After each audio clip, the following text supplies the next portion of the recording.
नमस्कार बच्चों, स्वागत है आप सभी का आज की इस क्लास में। आज की क्लास में हम पढ़ने वाले हैं, हमारा टॉपिक है ऑक्सीकरण संख्या। ऑक्सीकरण संख्या जो कि रेडॉक्स अभिक्रिया के अंतर्गत हम बार बार पढ़ते हैं कि इसकी ऑक्सीकरण संख्या में वृद्धि होती है, इसकी ऑक्सीकरण संख्या में कमी होती है। तो आज का हम एक छोटा सा टॉपिक ले रहे हैं कि वास्तव में ऑक्सीकरण संख्या क्या है, स्थायी होती है या फिर हम इसे कैसे निकाल सकते हैं। ये सारी चीज़ें आज की क्लास में हम इंक्लूड करने वाले हैं। तो अब टॉपिक हेडिंग डाल देंगे ऑक्सीकरण संख्या, और ऑक्सीकरण संख्या ज्ञात करने के जो अलग अलग नियम है वो क्या क्या है वो हमको देखना है। ठीक है, स्टार्ट करते हैं क्लास। तो सबसे पहले अगर एक छोटी सी डेफिनेशन की बात करें हम कि ऑक्सीकरण संख्या क्या है।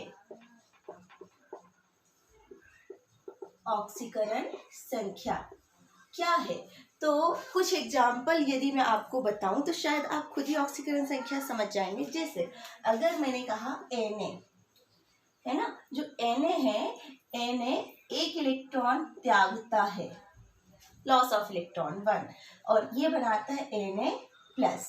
ठीक है, तो यहाँ पर कहा जाता है, जैसे कि ऑक्सीकरण संख्या को मैं शॉर्ट में लिख रही हूँ ON, ऑक्सीडेशन नंबर, तो इसकी ऑक्सीकरण संख्या जो है वो हो जाती है +1।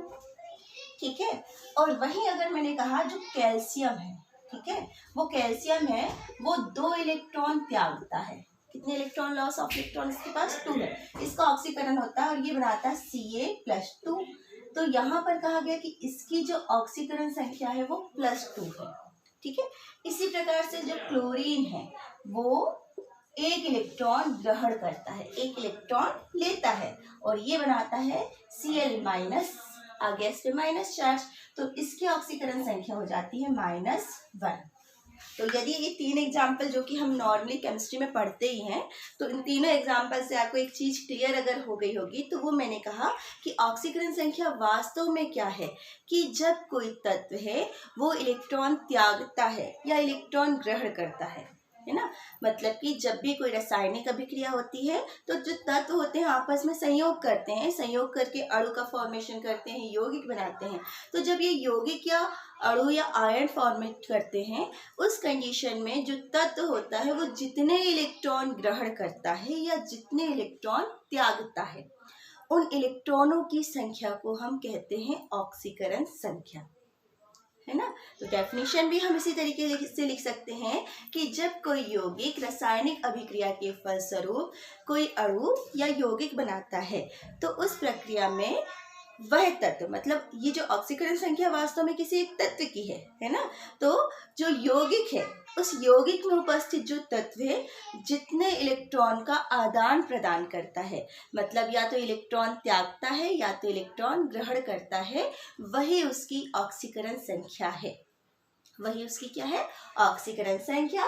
जैसे कि छोटे छोटे मैंने जो रिएक्शंस लिखी हैं, जो कि हम स्पेशली केमिस्ट्री में स्टार्टिंग में पढ़ते ही 11th क्लास से पढ़ के आते हैं कि सोडियम धनायन बनाता है, क्लोरीन ऋणायन बनाता है। तो इस कंडीशन में सोडियम क्योंकि एक इलेक्ट्रॉन त्यागता है, इसकी ऑक्सीकरण संख्या 1 हो गई। अब देखो यहाँ पर भी मैंने कहा इलेक्ट्रॉन त्यागता है ना, त्यागता है मतलब ये धनायन बनाता है, तो धनायन बनाता है, इस पे प्लस चार्ज आता है, तो ऑक्सीकरण संख्या +1 हो गई।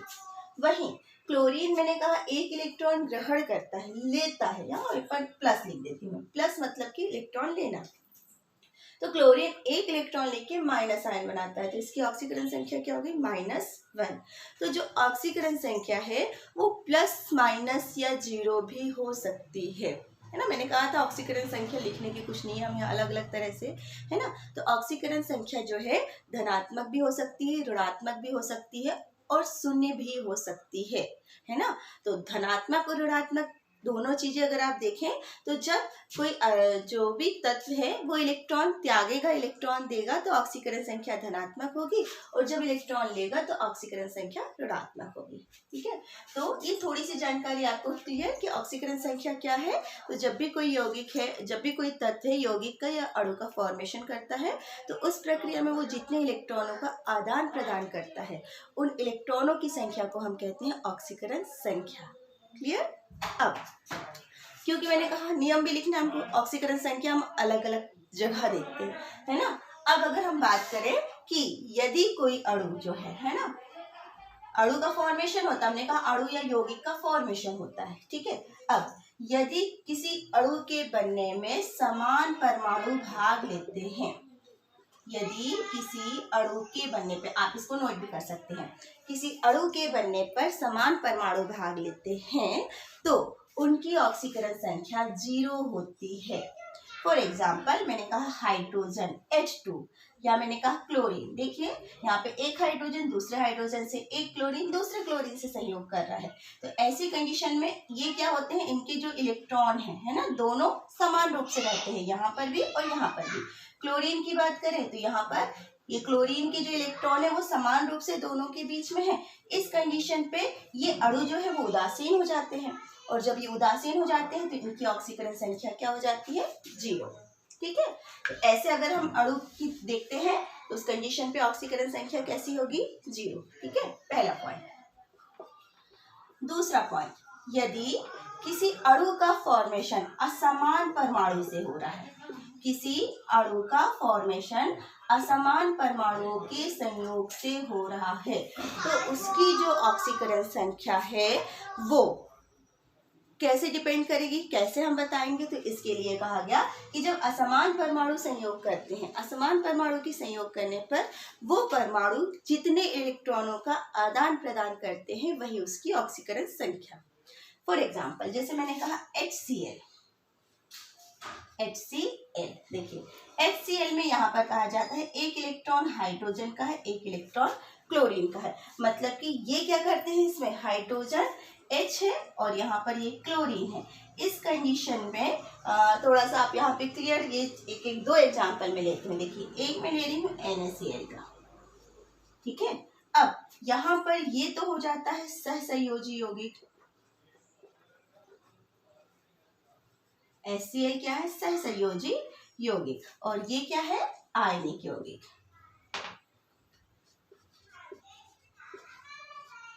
ठीक है। अब आयनिक यौगिक, सहसंयोजी और आयनिक यौगिक में जैसे मैंने कहा इलेक्ट्रॉनों के आदान प्रदान की बात हुई, तो आयनिक यौगिकों में जैसे Na और Cl है, Na जो होता है वो अपने इलेक्ट्रॉन किसको देता है, Cl को देता है। तो जितने इलेक्ट्रॉनों का आदान प्रदान होता है तो Na अपना एक इलेक्ट्रॉन क्लोरीन को देता है और क्लोरीन जो है Na से एक इलेक्ट्रॉन लेता है। तो इस कंडीशन पे इन दोनों की ऑक्सीकरण संख्या 1 होती है, पर इसकी होती है +1 और इसकी होती है -1, मतलब जो देता है उसकी धनात्मक और जो लेता है उसकी ऋणात्मक। वहीं सहसंयोजी यौगिक में, क्योंकि हम जानते हैं सहसंयोजी यौगिक साझे के इलेक्ट्रॉन युग्मों से बनते हैं, मतलब कि इलेक्ट्रॉन युग्मों का साझा होता है। तो इस कंडीशन में जैसे मैंने कहा HCl, अब यहाँ पर तो इलेक्ट्रॉनों का आदान प्रदान नहीं हो रहा है ना, लेकिन इस कंडीशन पे ये जो तत्व है उन दोनों तत्वों को अगर हम ध्यान से देखें तो यहाँ पर कहा जाता है कितने इलेक्ट्रॉनों का साझा हो रहा है, 1। इसकी ऑक्सीकरण संख्या भी 1 है, इसकी ऑक्सीकरण संख्या भी 1 है, लेकिन यहाँ पर ये है ऋण विद्युतीय तत्व,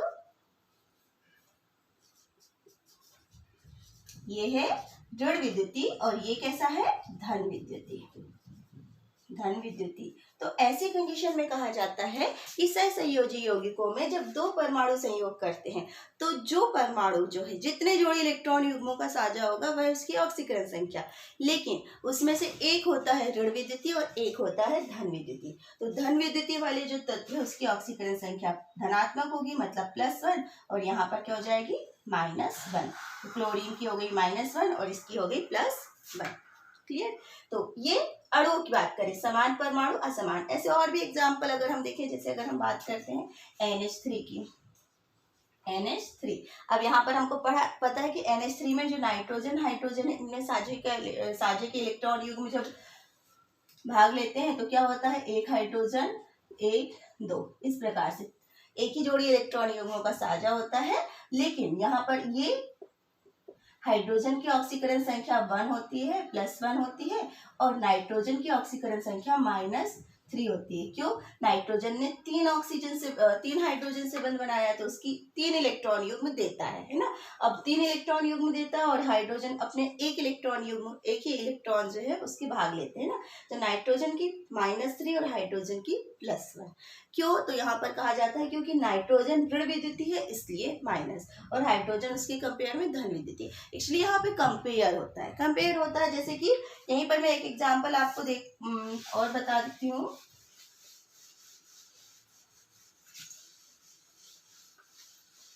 जैसे अगर हम बात करें N2O, देखिए N2O में यहाँ पे ऑक्सीजन की ऑक्सीकरण संख्या कितनी होती है? तो यहाँ पर कहा जाता है इसकी होती है -2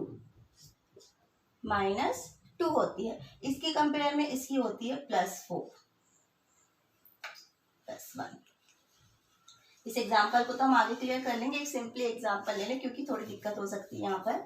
तो यहाँ पर अगर मैंने लिया NO है ना, तो यहाँ पर इसकी ऑक्सीकरण संख्या NO नाइट्रिक ऑक्साइड है, इसमें इसकी होती है -2 और इसकी होती है +2 है ना, सीधे। तो यहाँ पर देखिए नाइट्रोजन की ऑक्सीकरण संख्या +2 हो गई, जबकि यहाँ पर नाइट्रोजन की ऑक्सीकरण संख्या क्या थी? -3। तो यहाँ पर डिपेंड करता है कि जब कोई यौगिक बनता है तो उसमें से एक जो तत्व है वो दूसरे के कंपेयर में ऋण विद्युतीय हो सकता है। तो जो दूसरा ऋण विद्युतीय तत्व है उसकी ऑक्सीकरण संख्या माइनस में जाएगी और जो धन विद्युतीय तत्व है उसकी ऑक्सीकरण संख्या प्लस में जाएगी। ठीक है, तो ये ऑक्सीकरण संख्या निकालने के लिए हमको नियमों की जरूरत पड़ती है ना। नियमों की मतलब थोड़ा सा हमको ध्यान रखना पड़ता है। ठीक है, अब ये तो सेकंड। तीसरा, अगर कोई तत्व, तीसरा पॉइंट लिख लेंगे आप, यदि कोई तत्व स्वतंत्र अवस्था में है, यदि कोई तत्व स्वतंत्र अवस्था में है या मुक्त अवस्था में है तो उसकी जो ऑक्सीकरण संख्या है 0 होती है ना। देखिए मैंने लिख दिया जिंक या मैंने लिख दिया कॉपर, मतलब जब ये किसी से संयोग नहीं करते हैं तो उस कंडीशन पे इसकी ऑक्सीकरण संख्या कैसी हो जाती है? 0 हो जाती है। ठीक है, तो मुक्त अवस्था में लिख लेंगे, मुक्त अवस्था में तत्वों की जो ऑक्सीकरण संख्या है वो 0 होती है। ठीक है, नेक्स्ट पॉइंट, फ्लोराइड या मोस्टली जितने भी हैलोजन है, फ्लोराइड की ऑक्सीकरण संख्या हमेशा -1 होती है। फ्लोराइड की ऑक्सीकरण संख्या हमेशा क्या होती है? -1 होती है। क्यों होती है? क्योंकि जितने भी हैलोजन उनकी ऑक्सीकरण संख्या तो 1 होती है, लेकिन जो फ्लोराइड होता है केवल -1 ऑक्सीकरण अवस्था दर्शाता है। क्यों दर्शाता है? क्योंकि ये सर्वाधिक ऋण विद्युतीय तत्व है, सर्वाधिक ऋण विद्युतीय तत्व है। जितने भी हैलोजन है सबकी -1 होती है, लेकिन यदि वो फ्लोरीन से संयोग कर लेते हैं तो +1 भी हो सकती है। जैसे फ्लोराइड, मैंने कहा F, फ्लोराइड क्या है? F। फ्लोराइड है, क्लोराइड है, ब्रोमाइड है, ये आप ध्यान भी रख सकते हैं, आयोडाइड, इन सबकी क्या है? -1 होगी, ये किसी से सहयोग कर ले, है ना। लेकिन अब सपोज एक यौगिक है IF7, अपन ने पढ़ा है, IF7 पढ़ने वाले हैं अपन, है ना। IF7 आगे पढ़ेंगे। अब देखो यहाँ पर आयोडाइड भी है और फ्लोराइड भी है, I भी है और F भी है। अब यहाँ पर जो फ्लोरीन है सबसे ज्यादा ऋण विद्युतीय है, मतलब इसकी तो -1 होनी ही है ना, इसकी तो -1 होनी है। तब यहाँ पर जो आयोडीन है उसकी हो जाती है +7 ऑक्सीकरण संख्या, है ना। इसकी कितनी हो जाती है? +7 ऑक्सीकरण संख्या। ठीक है, तो इस चीज का भी ध्यान रखना है कि फ्लोराइड की ऑक्सीकरण संख्या हमेशा -1 होती है। अब बात करें नेक्स्ट पॉइंट में लिख लेंगे आप ऑक्सीजन। ये कुछ चीजें क्योंकि ऑब्जेक्टिव्स पूछे जाते हैं। ऑक्सीजन की जो ऑक्सीकरण संख्या है हमेशा -2 होती है। ऑक्सीजन की ऑक्सीकरण संख्या हमेशा -2 होती है। यदि ये फ्लोराइड से संयोग करेगा, अभी हमने पढ़ा किससे संयोग करेगा? फ्लोराइड से। कुछ यौगिक है जैसे हम बात करें OF2, यदि ये फ्लोराइड से संयोग करेगा तब इसकी ऑक्सीकरण संख्या यहाँ पे +2 हो सकती है ना। मतलब ये अगर फ्लोराइड, क्योंकि वो ऋण विद्युतीय है, फ्लोराइड की तो फिक्स है -1 है ना, तो इसकी जब -1 है तो इसकी क्या होगी?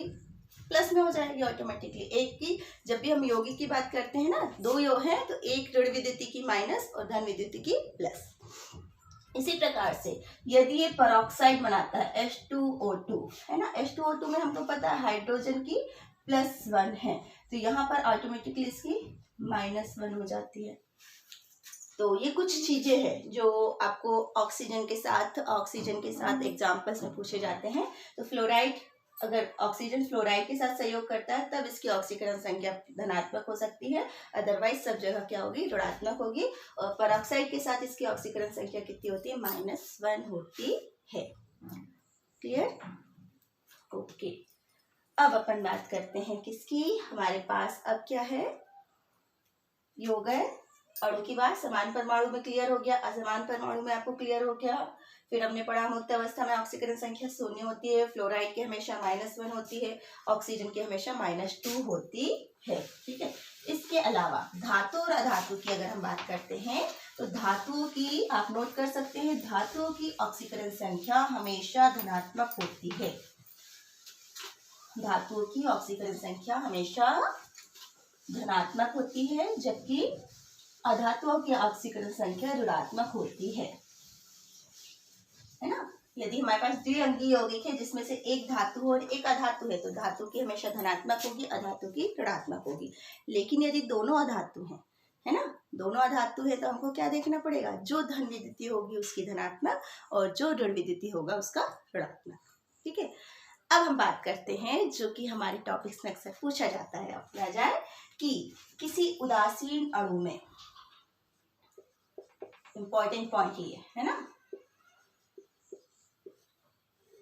किसी उदासीन अणु में जो ऑक्सीकरण संख्या है, प्रत्येक, नोट कर लें आप, उदासीन अणु में प्रत्येक तत्व की ऑक्सीकरण संख्या का, प्रत्येक तत्व की, ON लिख रही हूं मैं, ऑक्सीकरण संख्या का बीजगणितीय योग 0 होता है।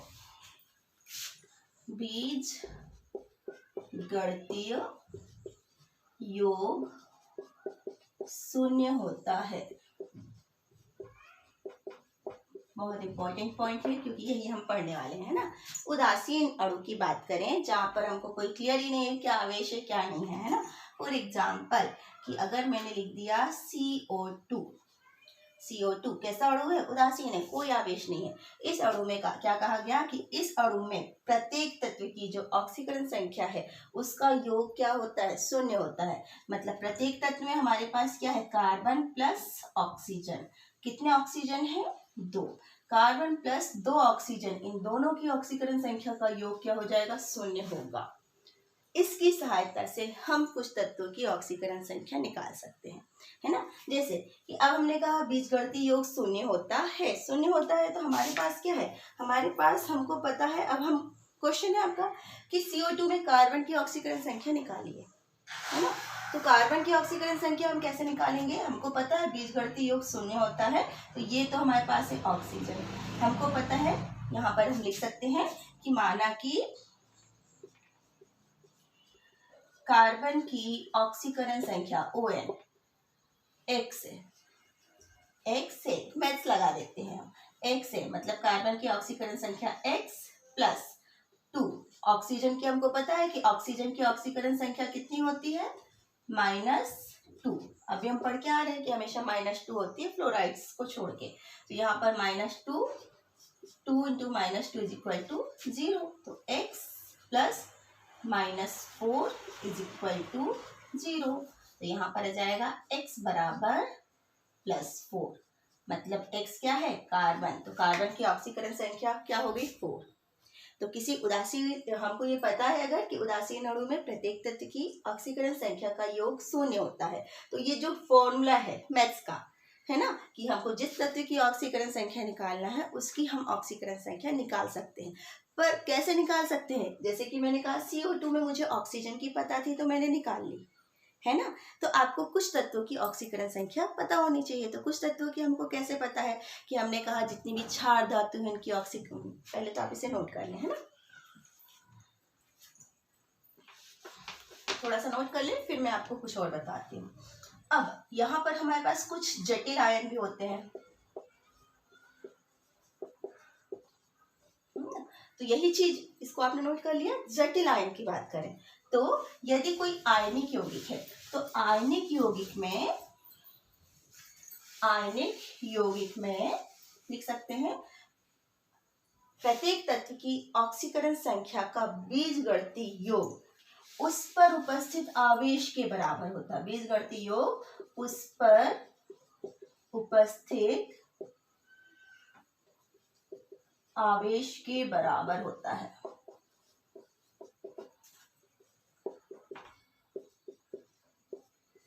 ये नोट कर लें इसको कि यदि हम कोई जटिल आयन ले रहे हैं, आयन मतलब धन आयन हो सकता है या ऋण आयन हो सकता है, तो यदि उस पर कोई आवेश है तो हम क्या करेंगे, ये प्रत्येक तत्व की जो ऑक्सीकरण संख्या है उनका बीजगणितीय योग उस पर जो उपस्थित आवेश है उसके बराबर होगा। बहुत छोटा सा एग्जाम्पल में लेती हूँ। देखिए यहाँ पे SO4-2 ये एक आयनिक यौगिक आयन है, सल्फेट आयन है ना। अब आपको क्वेश्चन आ गया कि इसमें सल्फर की ऑक्सीकरण संख्या निकालिए।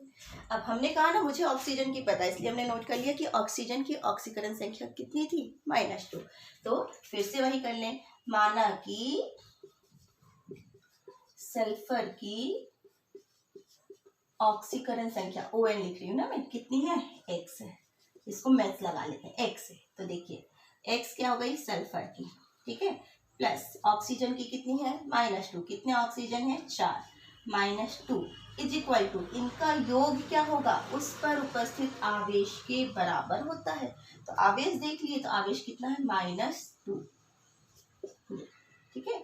अब इसको हम सॉल्व कर ले, x + 4 दूनी 8 -8 इज इक्वल टू -2, ये हो गया। और x बराबर, ये प्लस में जाएगा तो 8 - 2 इज इक्वल टू 6, और वो भी कैसा है, धनात्मक। तो आंसर में लिख दो कि सल्फर की ऑक्सीकरण संख्या कितनी है, +6। ये बहुत ही ज्यादा पूछे जाने वाले क्वेश्चन है कि किसी यौगिक उदासीन अणु या फिर आयनिक यौगिक जो है, आयन वाले जो जटिल आयन है उन पर उपस्थित जो आवेश है वो थोड़ा दिक्कत करता है। तो आप याद रखें कि उनमें जितने भी तत्व हैं उनकी जब बीजगणितीय योग करते हैं तो उस पर उपस्थित जो आवेश के बराबर होता है, तो आवेश को आप बराबर के उस साइड रख देंगे तो आपको ऑक्सीकरण संख्या निकालते बन जाएगा, ठीक है। तो ये हुए कुछ ऑक्सीकरण संख्या निकालने के नियम। अब आगे की क्लास में हम करने वाले हैं इससे संबंधित जो प्रैक्टिस है वो, है ना। तो कुछ एग्जाम्पल्स अगर आप मैं ये कुछ लिखवा रही हूँ, पहले तो आप उसको नोट कर लें, ठीक है। हमने कहा, जैसे मैंने कहा, मैंने यहाँ पे SO4 में ऑक्सीजन की सहायता से निकाली ना ऑक्सीकरण संख्या, तो कुछ तत्व की ऑक्सीकरण संख्या आप नोट कर लें, ठीक है। जैसे आयन का तो क्लियर हो गया आपको कि आयन पर उपस्थित आवेश उसकी ऑक्सीकरण संख्या है ना। तो आवेश क्लियर कि आयन पर उपस्थित आवेश उसकी क्या है, ऑक्सीकरण संख्या। अब हम बात करें, जैसे आप ये नोट कर सकते हो, बिल्कुल क्षार धातु, जितनी भी क्षार धातु हैं, सोडियम है, पोटेशियम है ना, सीजियम, इन सब की ऑक्सीकरण संख्या +1 होती है। सेकंड लिख लें, क्षार धातु, क्षार धातु की ऑक्सीकरण संख्या, जैसे कैल्शियम है, मैग्नीशियम है, इन सब की ऑक्सीकरण संख्या क्या हो जाती है, +2 हो जाती है, ठीक है। मोस्टली जितने भी हेलोजन है, हेलोजन मीन्स क्या हो गए, फ्लोराइड है, क्लोराइड है, ब्रोमाइड है, आयोडाइड है, इनकी ऑक्सीकरण संख्या -1 होती है कॉमनली। फिर यदि हम बात करें ऑक्सीजन, क्योंकि मोस्टली सभी जितने भी यौगिक है उसमें ऑक्सीजन होता ही है, तो ऑक्सीजन की ऑक्सीकरण संख्या कितनी है, -2, ठीक है। इसी प्रकार से कुछ क्लियर हम कर लेते हैं, जैसे कि हमको पता है हमारे पास एल्यूमिनियम है +3, तो ऑक्सीकरण संख्या +3, जिस पर जितना आवेश है, आयन की बात करें है ना, आयन पर जो भी आवेश होता है वही उसकी ऑक्सीकरण संख्या। जैसे मैंने ये लिख दिया एल्यूमिनियम +3, मतलब उस पे उसकी ऑक्सीकरण संख्या कितनी हो जाएगी, +3। अगर मैंने लिखा सल्फाइड -2, तो ऑक्सीकरण संख्या कितनी हो गई, -2। तो इस प्रकार से जो ऑक्सीकरण संख्या हम अलग अलग तरह से याद कर सकते हैं, और इनकी सहायता से हम बड़े बड़े जटिल यौगिक में प्रत्येक तत्व की ऑक्सीकरण संख्या भी निकाल सकते हैं। कैसे निकाल सकते हैं उसको हम आगे की क्लास में और एग्जाम्पल के साथ देखेंगे। पहले तो आप इतनी जो ऑक्सीकरण संख्या लिखवाइए, इसमें आप हाइड्रोजन हमेशा प्लस आयन बनाता है ना, हाइड्रोजन की ऑक्सीकरण संख्या हमेशा +1 होती है। तो ये जो कुछ ऑक्सीकरण संख्या है ये बिल्कुल हम याद कर ले, क्योंकि हमें आगे के जो टॉपिक्स है, आगे की ऑक्सीकरण संख्या निकालने की जो क्वेश्चन है ना, वो इन्हीं की सहायता से याद करने हैं। ठीक है, तो आप इसको अच्छे से पहले तो समझ लें कि वास्तव में ऑक्सीकरण संख्या क्या है। इसको ध्यान रखें कि जब भी कोई यौगिक का फॉर्मेशन होता है तो उस यौगिक में उपस्थित प्रत्येक जो तत्व होता है वो कहीं ना कहीं इलेक्ट्रॉनों का आदान प्रदान करता है।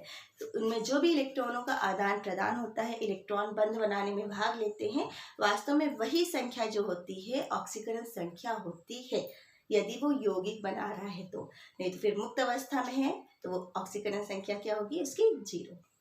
ठीक है, तो थोड़ा सा ऑक्सीकरण संख्या जो है आगे के लिए हमारे लिए इम्पोर्टेंट है, इसलिए मैंने एक अलग से क्लास ली केवल ऑक्सीकरण संख्या की जो अलग अलग नियम है। तो इन नियमों को आप अच्छे से समझें, कॉपी पर नोट करें और पहले इतना तैयार कर लें, फिर हम इसके आगे का टॉपिक देखेंगे। Thank you.